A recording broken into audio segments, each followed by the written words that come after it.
The darkness beyond the mirror.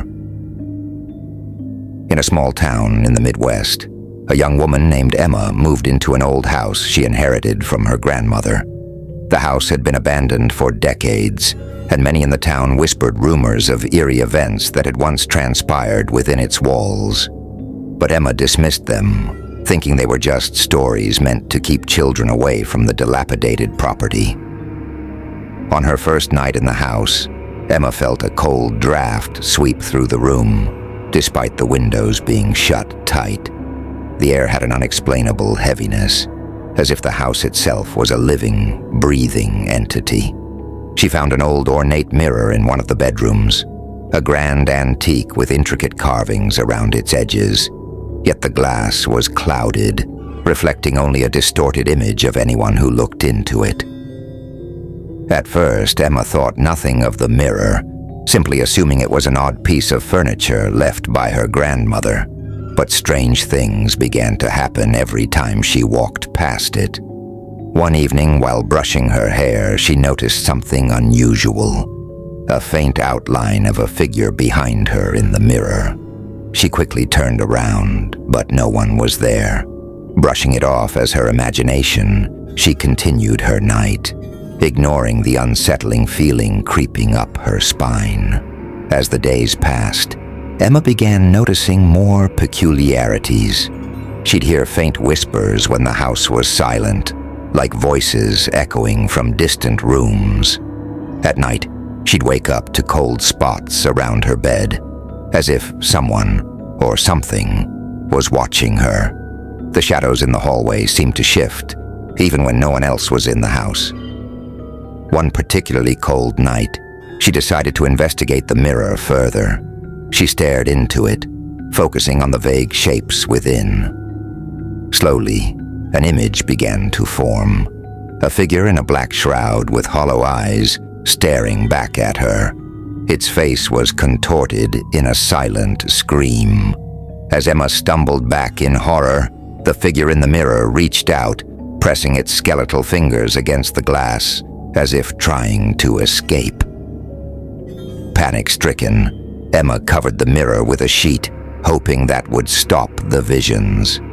But that night, her sleep was plagued by disturbing dreams of hands reaching out from darkness, dragging her into an endless void. She awoke, heart pounding, to find the sheet removed from the mirror and lying crumpled on the floor. The figure was closer now, almost as if it had moved through the glass. Desperate, Emma reached out to the town's historian, who revealed that her grandmother had been deeply involved in occult practices. The mirror, he explained, was said to be a portal to another realm, one where spirits trapped between life and death were left to wander. He warned Emma that once the mirror was awakened, it would be nearly impossible to close. One night, Emma gathered the courage to confront the spirit. She lit candles around the mirror and in a shaky voice demanded that it leave her alone. But instead of quieting, the whispers grew louder, filling her mind with horrid images of decayed faces and empty eyes. The mirror began to tremble, and in a terrifying instant, a skeletal hand shot out, reaching for her. Emma screamed, barely escaping the grasp of the creature from beyond. She smashed the mirror to pieces, hoping that would end the nightmare. But each shattered piece continued to reflect the figure, its haunting eyes watching her from every angle. To this day, Emma claims she can still hear the whispers, and every time she glances at a mirror, she catches a glimpse of that same hollow-eyed figure lurking just beyond her reach, waiting for the chance to pull her into its eternal darkness. The mirror's curse. After Emma smashed the mirror, she thought the worst was over, but the nightmare had only just begun. Every night, her dreams became more disturbing. filled with images of shadowy figures and whispers that echoed long after she woke up. She began to notice fragments of the broken mirror reappearing in strange places. A shard would be lying on her kitchen counter in the morning, or she'd find a piece on her pillow at night. No matter how many times she swept them away or tried to dispose of them, the shards would always return, each fragment carrying that same hollow-eyed reflection, watching her intently. Emma's isolation grew as people in the town noticed her increasingly erratic behavior. She'd mutter to herself, glance nervously over her shoulder, and refuse to look directly into any reflective surface. Her friends stopped visiting, worried about the changes they saw in her. She tried to tell them about the mirror, about the haunting presence in her house, but no one believed her. They blamed it on the house's influence or the stress of moving into such an old, unsettling place alone. Desperate, she decided to contact a local psychic, a woman named Clara, who had a reputation for dealing with paranormal disturbances. Clara entered the house cautiously, immediately sensing the presence of something unnatural. She explained that the mirror had created a connection to a spirit realm, and that Emma's grandmother had likely opened it years ago without fully understanding the consequences. Clara warned Emma that the spirit would not rest until it was set free from its cursed prison, or until it claimed a living soul to replace it. That night, Clara performed a ritual, lighting sage and chanting prayers meant to sever the connection between the realms. For a moment it seemed as though the presence had weakened, and Emma dared to hope that Clara's ritual had worked.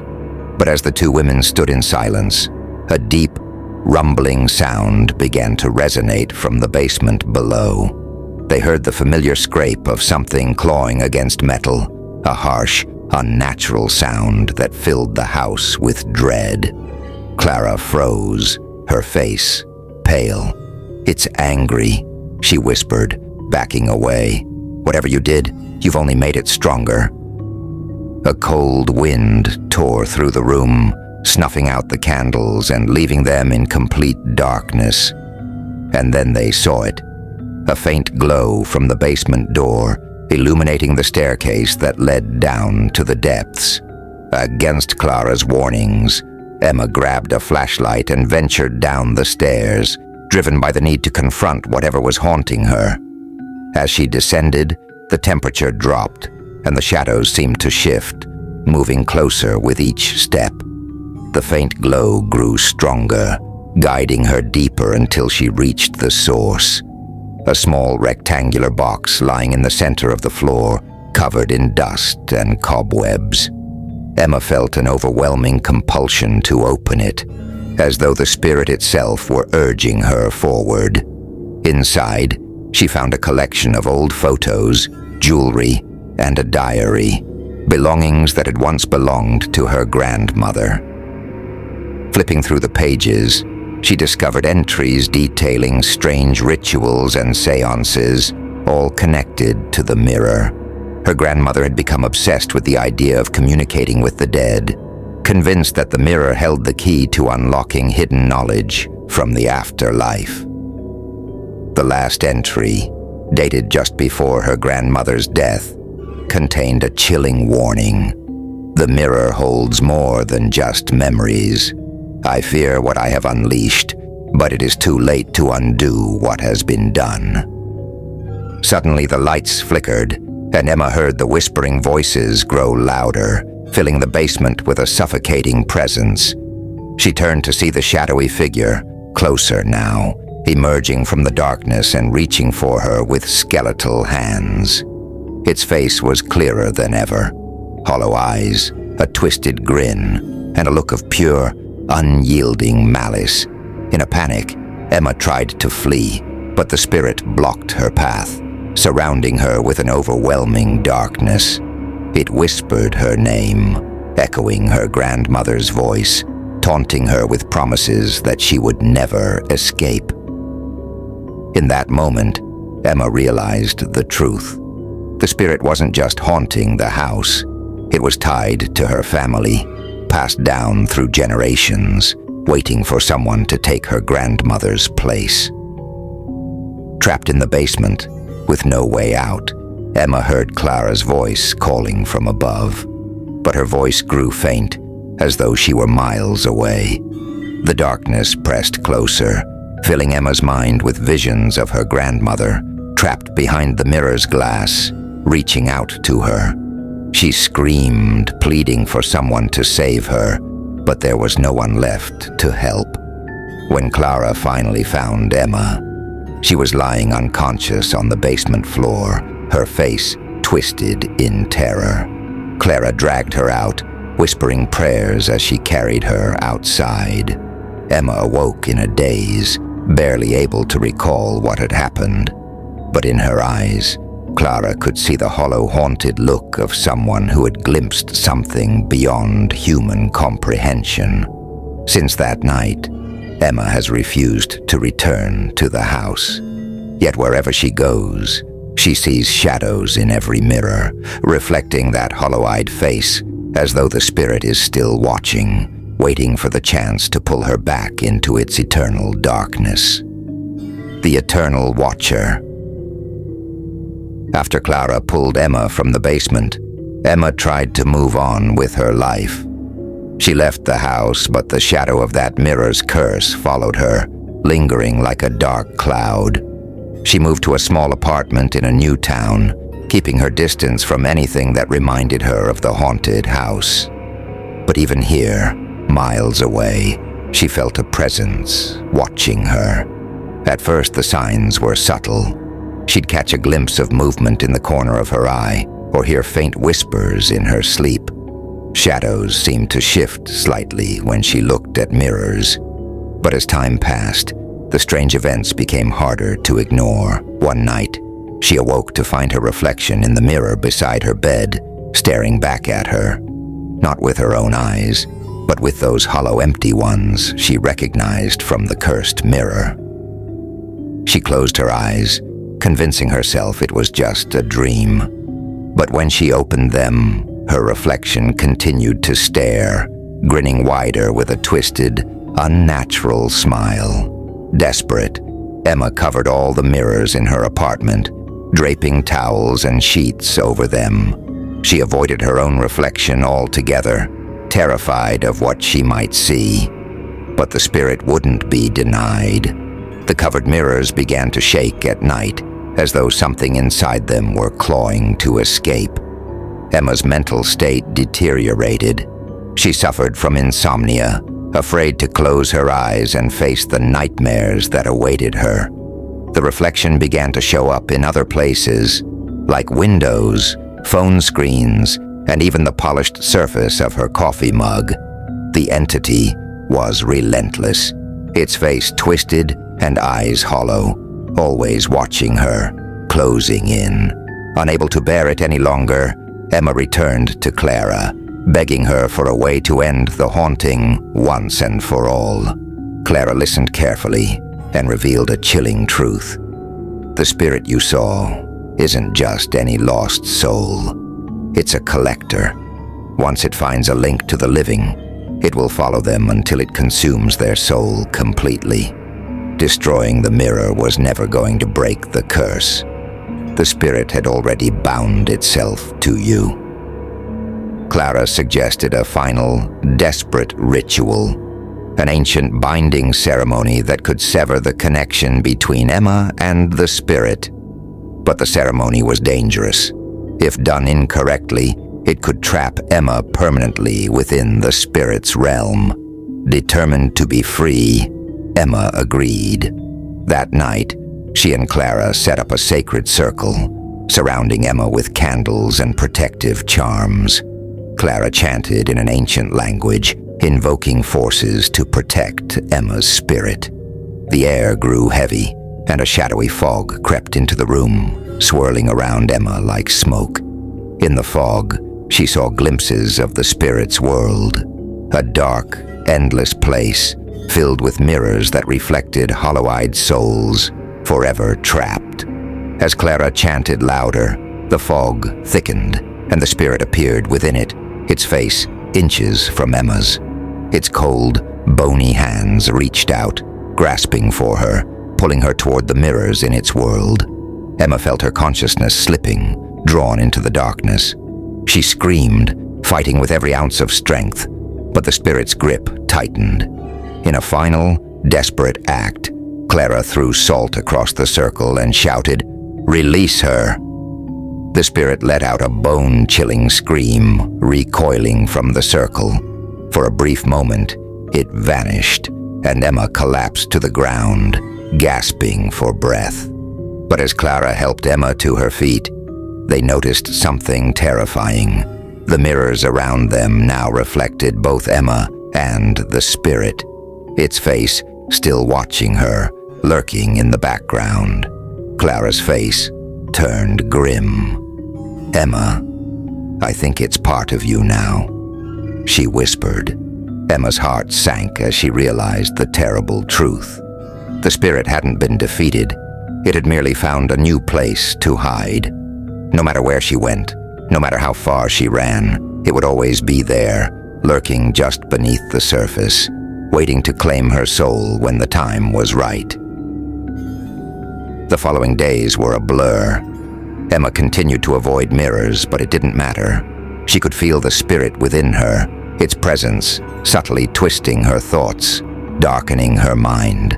She felt its anger, its frustration, each time she resisted its pull, and with each passing day, it grew stronger, waiting for her will to break. In a desperate attempt to escape the endless torment, Emma isolated herself entirely.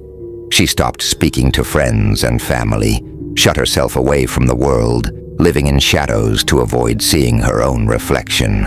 But the spirit thrived in the darkness, feeding on her fear, her isolation, her despair.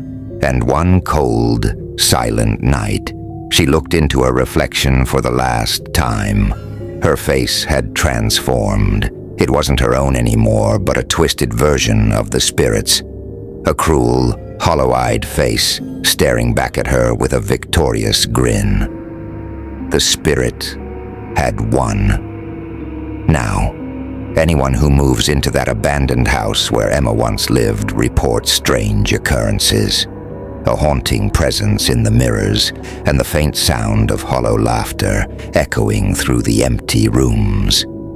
And some say, if you look long enough into one of those mirrors, you'll see Emma's reflection watching you, her eyes empty, her mouth twisted into an eternal scream, trapped forever as the spirit's new prisoner. The curse spreads. Years passed, and Emma's story faded into the whispers of town folklore. But the house remained abandoned, a place locals avoided, especially after dark. Occasionally, thrill-seeking teens dared each other to venture inside. They'd return pale-faced, speaking of shadows that moved on their own, and mirrors that reflected images that weren't quite theirs. Then one autumn, a young couple named Sarah and Tom purchased the property, drawn to its antique charm and low price. Despite warnings from townsfolk, they were eager to restore the house, ignoring the stories of hauntings and strange happenings. From the moment they moved in, though, small, unsettling things began to happen. The first night, Sarah noticed a draft in the hallway, a cold breeze that seemed to come from nowhere. She shrugged it off until she found the source, a crack in the bedroom mirror. The jagged line ran through the glass, warping her reflection. She thought little of it, convinced it was just an old house's flaw. But that night, as she drifted off to sleep, she heard faint whispering. At first, she thought it was Tom talking in his sleep. But when she turned to wake him, she realized the whispers weren't coming from him. They were coming from the direction of the mirror. Her heart raced as she lay frozen, unable to move. It was only the beginning.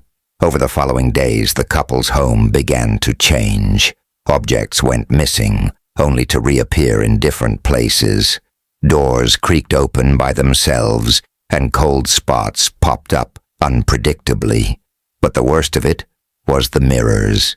Every mirror in the house, no matter how small, seemed to reflect things Sarah and Tom couldn't see otherwise.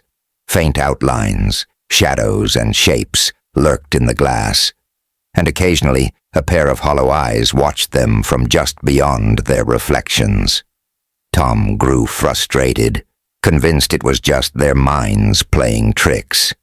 But Sarah couldn't shake the feeling that they were not alone.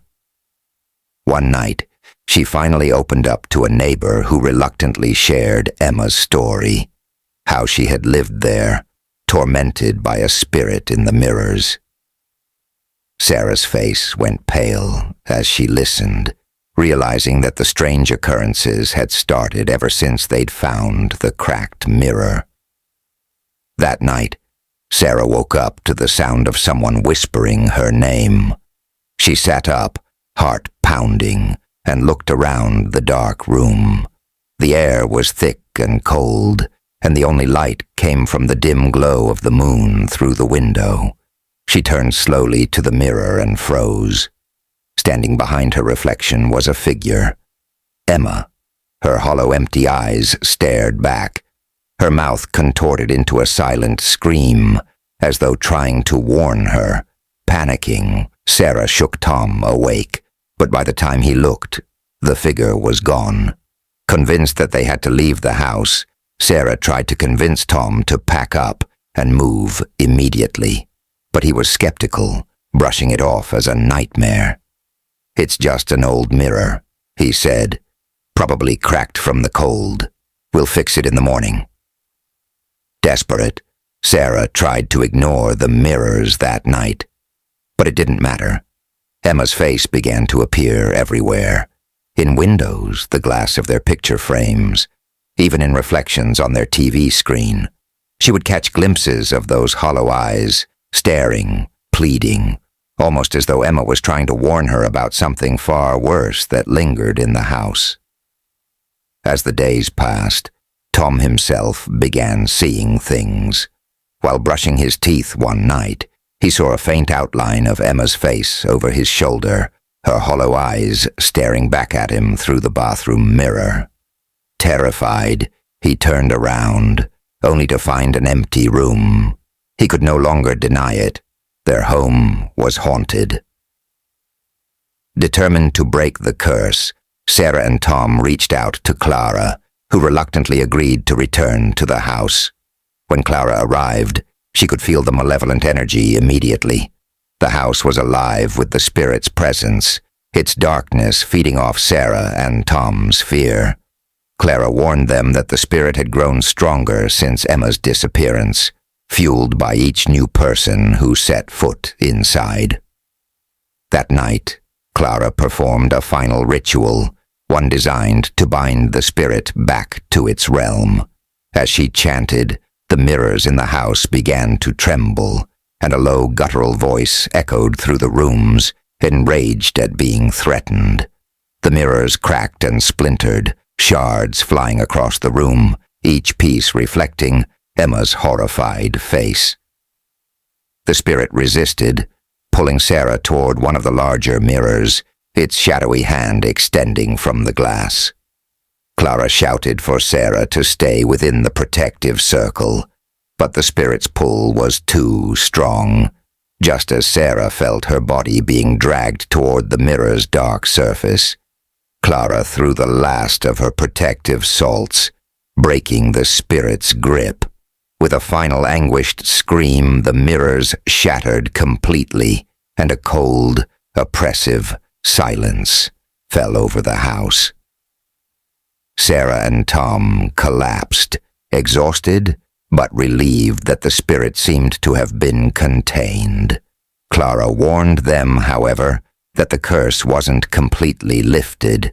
The spirit would always lie dormant within any mirror that had witnessed the curse, waiting for the next soul to awaken it. Sarah and Tom eventually moved away, leaving the house behind. But soon, rumors began to spread in town about strange occurrences. People walking by the old property reported seeing a figure standing in the broken windows, watching them with hollow eyes.